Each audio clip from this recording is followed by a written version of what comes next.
What a cool pencil. As far as where you can find this pencil, if you need to see it in person, it's right across from the Anacostia parking, kiss and ride drop off, and pick up only of the DC Metro. Here's the details I like.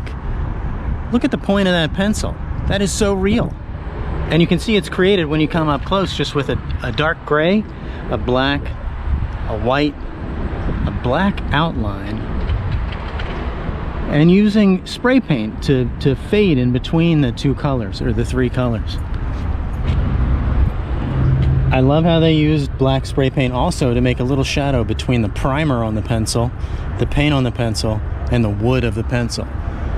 That's the kind of detail that adds realism. It just pops, it snaps. People who are not well versed in like art language, they want something that pops. Those little artistic details, that to me, that's what makes something pop. The artist created a really fine number 2 here, really regular, sharp number 2.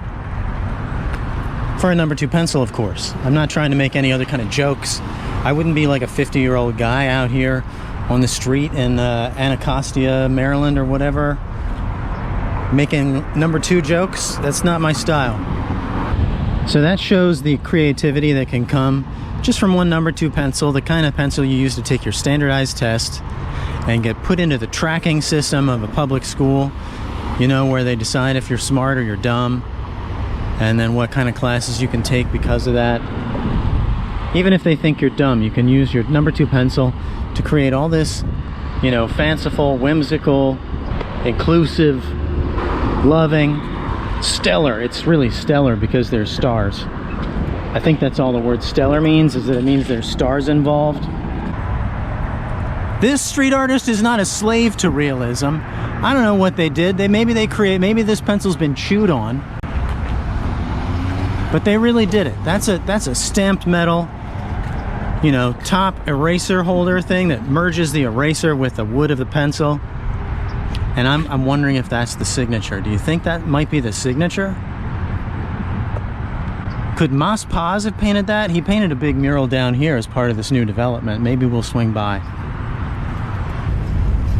Far be it for me to say anything bad about the client, but I disagree with the placement of this printed sign. I think they should have found a different way to integrate it with the pencil.